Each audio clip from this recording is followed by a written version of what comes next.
I wanted to turn to Parliament's return. It'll be here next Monday and Tuesday. The Prime Minister is bundling together the gun reforms. I know you've got significant concerns there, and the hate speech changes in one piece of legislation.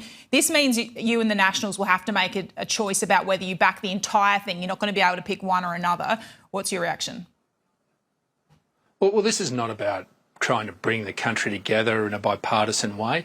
This is pure, petty, puerile university politics by the Prime Minister. He's angry. He's angry with Australians that they forced him into a Royal Commission.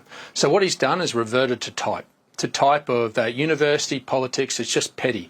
The legislation around hate speech is complex, as is gun laws. And the reality is to try and put them into one bill disrespects the Parliament and actually flies in the face of his words about bringing the Parliament together in a cooperative way. The reality is if you were really serious about bringing the country together and bringing the Parliament together, you would have these two serious and complex policy areas separated. The reality is that it's 500 odd pages. We only got it last night. We're still working through it.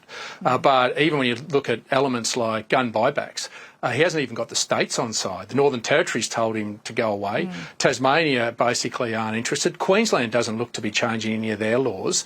And Western Australia has already changed their laws. The reality is this is more about a diversion, about politics than about good policy. We don't have a gun problem in this country. We have an extreme Islamic ideological problem in this country, one in which they have ignored for 2.5 years. And the warning signs were there, and this government is trying to look for whatever diversion and whatever part of petty politics they can play to walk away rather than doing what's right for Australians. But David, if it comes down to it, are you and the Nationals willing to oppose this total package because of the concerns you have on guns? Are you saying that that's a live option?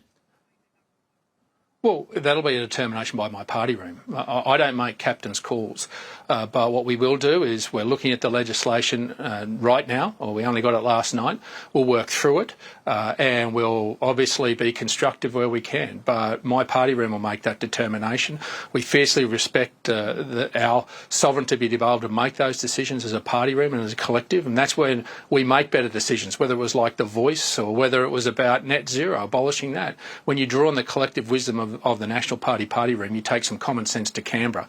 And I'll work through that once we've got a line of sight and the details of the legislation, because invariably anything the Labor Party touches, and particularly Anthony Albanese, there will be booby traps and traps all through this around petty politics, playing university-style politics here in Australia rather than doing what's right. And if Anthony Albanese really wants to bring this country together, because he's divided it from the start with the Voice and now with his handling of a Royal Commission, if he was really serious and he wanted to be a real leader with courage and conviction, he wouldn't try and play politics in Parliament next week. He'd separate these bills. But that's a reflection on him, the leader he is, and the type of leader that he has become.